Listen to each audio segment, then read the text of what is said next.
Hello everyone, welcome back to my channel. आज की class में मैं आपको छोटे छोटे वर्ड्स की मीनिंग बताऊंगी, साथ ही उसे सेंटेंस में इस्तेमाल करके भी हम लोग सीखेंगे। छोटे छोटे वर्ड्स लेकिन बहुत अहम वर्ड्स, जैसे कि पहन कर देखना, इसकी इंग्लिश क्या होती है। किसी चीज़ को आप बदले में ले रहे हो, इनके ओल्ड माल दे करके न्यू वन खरीद रहे हो, तो इसे इंग्लिश में कैसे बोलेंगे, उसे कैसे बोलेंगे, उसके लिए कौन सा शब्द इस्तेमाल होगा। इसी तरह की आज मैं आपको चीज़ें समझाने वाली हूँ। So let's start. सबसे पहला, जैसे कि आपने देखा, मैंने लिखा कि बदले में लेना देना। कोई भी सामान जब आप यानी कि बदले में ले रहे हो, आपने ओल्ड दिया और न्यू लिया, तो इसे बोलेंगे आप ट्रेड इन। Trade in. चले इसे सेंटेंस में इस्तेमाल करके देखें। जैसे कि अगर आपको कहना है कि मैंने अपनी पुरानी कार को एक नई कार में बदल दिया, तो आप कहें I traded in my old car. किस में बदल दिया? न्यू में। For a new one.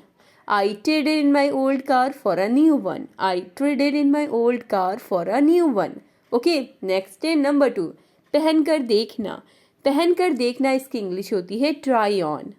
Try on. जैसे कि आप कपड़े खरीदने गए, आपको एक स्वेटर समझ में आ रहा है, आपने कहा क्या मैं इसे पहन कर देख सकता हूँ, यानी कि क्या मैं इसे ट्राई कर सकता हूँ। अगर आपको ये चीज़ इंग्लिश में कहनी है तो आप बोले may I try on, may I try on this sweater. May I try on this sweater? क्या मैं ये स्वेटर पहनकर देख सकता हूँ? May I try on this sweater? May I try on this sweater?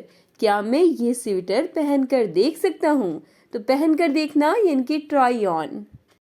Next है नंबर 3, जांच के लिए। जांच के लिए चला कर देखना। जैसे कि मान लीजिए आप वॉशिंग यानी कि मशीन देखने गए, आप उसे चला कर देखना चाहते हैं कि सही चल रही है, फिर मैं खरीदूंगा। ठीक है, जांच के लिए चला कर देखना, इसे इंग्लिश में यानी कि इसके लिए आप इंग्लिश यूज करेंगे ट्राई आउट का।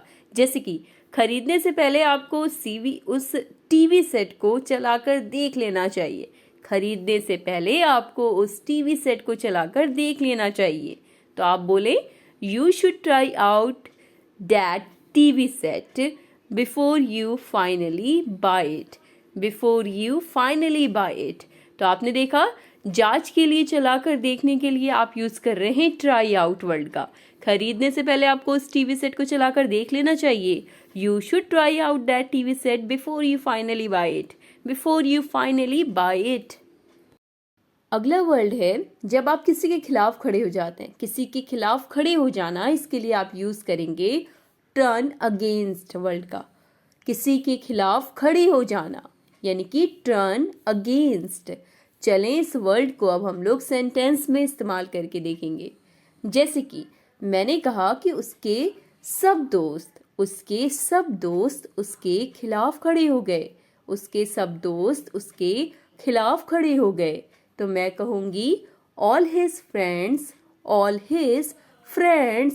turned against him. Turned against him. तो turn against का मतलब किसी के खिलाफ खड़े हो जाना। ओके, नेक्स्ट है नंबर 5, निगरानी करना या रक्षा करना। इसके लिए वर्ड इस्तेमाल होगा वॉच आउट। ठीक है, वॉच आउट। वॉच आउट मतलब होता है किसी की आप यानी कि निगरानी कर रहे हैं, आप उस पर नज़र जमाए बैठे हैं या उसकी रक्षा कर रहे हैं। जैसे कि मैंने कहा उन्होंने और उनकी पत्नी ने अपने बेटे पर 24 घंटे नज़र रखी यानी कि उसकी निगरानी की। तो आप कहें he and his wife maintained a 24-hour watch over there son. यहाँ पे आवर और वॉच के बीच में गैप होगा, ये मिस्टेक हुई है टाइपिंग, तो इसे आप सही करें। ठीक है, ओवर एंड देयर के बीच में भी गैप होगा। 24-hour वॉच ओवर देयर सन। उन्होंने और उनकी पत्नी ने अपने बेटे पर 24 घंटे नज़र रखी, 24 घंटे नज़र रखी। ठीक है, नेक्स्ट है नंबर 6, धुंधला पढ़ना। ठीक है, धुंधला जाना या पढ़ना यानी कि कोई भी रंग उतर जाना। ठीक है, धुंधला पढ़ना। तो आप कहेंगे वेयर ऑफ। धुंधला पढ़ना यानी कि वेयर ऑफ। जैसे कि मुझे अगर कहना है कि ये रंग जल्दी उतर देखिए उतर यूज कीजिए वर्ड, या फिर आप कहें धुंधला पड़ जाएगा, उतर जाएगा या धुंधला पड़ जाएगा। ये रंग जल्दी उतर जाएगा या ये रंग जल्दी धुंधला पड़ जाएगा। तो आप कहें this colour will wear off, this colour will wear off soon. Wear off का मतलब धुंधला पड़ना। ओके, नेक्स्ट है हक्का बक्का। हक्का बक्का होना, हक्का बक्का होना। तो हक्का बक्का होना, इसके लिए आप वर्ड यूज करें अगास्ट, अगास्ट एट। चले अब आप इसके लिए सेंटेंस मुझे बना करके कमेंट में दिखाएं। ठीक है, कमेंट में यानी कि लिखें, सेंटेंस बनाएं और इस वर्ड का इस्तेमाल करें। कमेंट करके ये ज़रूर बताएं। नेक्स्ट है, ये आज आपका होमवर्क है। ठीक है, नेक्स्ट है नंबर 8 धूम धड़ाका। धूम धड़ाका के लिए आप यूज करें pop and show. Pop and show, जैसे कि असली धूम धड़ाका सुबह करीब 4:30 बजे शुरू हुआ। असली धूम धड़ाका सुबह करीब 4:30 बजे शुरू हुआ। तो आप बोले the real pop and show, the real pop and show begin at around 4:30 AM। 4:30 AM। The real pop and show began at around 4:30 AM। असली धूम धड़ाका सुबह करीब 4:30 बजे शुरू हुआ। तो धूम धड़ाका के लिए पॉप एंड शो वर्ड का इस्तेमाल किया। हक्का बक्का होना अगास्ट एट। ओके, धुंधला पड़ना wear off, wear off. Next है दिए हुए वचन, यानी कि जो आपने वादा किया है किसी से, दिए हुए वादे से मुकर जाना या दिए हुए वचन से मुकर जाना। इसके लिए आप वर्ड यूज करें back out, back out of, back out of. जैसे कि मैंने कहा कि उसने मुझे जो वादा दिया था, इनके जो वचन दिया था, उससे वो मुकर गया, उससे वो पलट गया या मुकर गया। तो मैं कहूँगी he backed out of the promise he had given मी।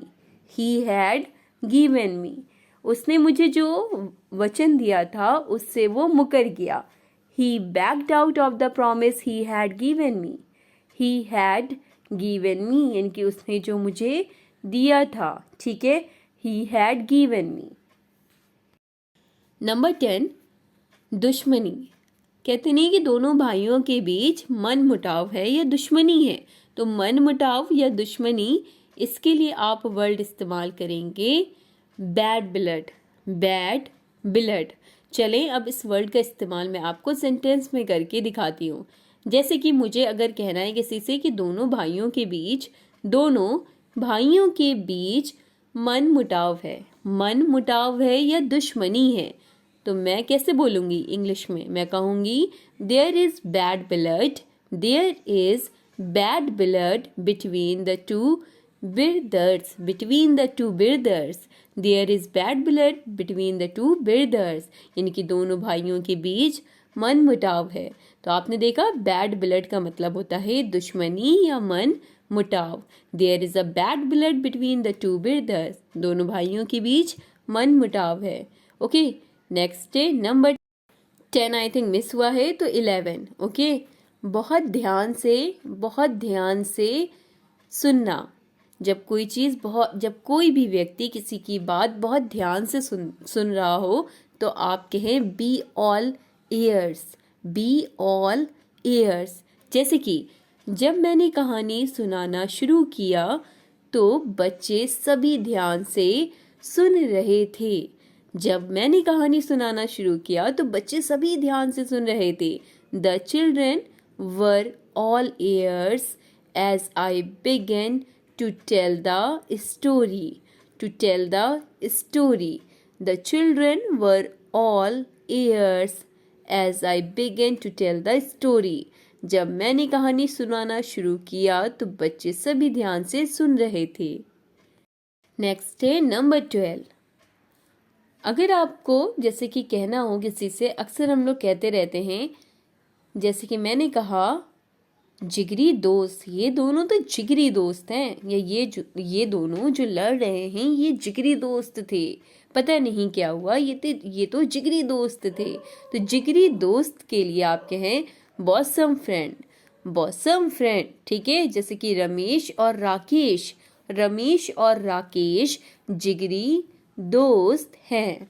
रमेश और राकेश जिगरी दोस्त हैं, तो मैं कहूँगी simple, Ramesh and Rakesh are bosom, bosom friend, are bosom friend. Ramesh and Rakesh are bosom friend. तो आज की क्लास में बस इतना ही। आई होप आपको इससे हेल्प मिले अपनी इंग्लिश को इम्प्रूव करने में। अगर वीडियो आपके लिए हेल्पफुल रहे तो वीडियो को लाइक करें, शेयर करें, सब्सक्राइब करें, जैसे कि मैं हर बार कहती हूँ। और जो मैंने क्वेश्चन किया है उसका आंसर आप ज़रूर दें। और कोई भी अगर आपको वर्ड समझ में नहीं आया हो तो आप ज़रूर कमेंट करके पूछें। Thanks for watching.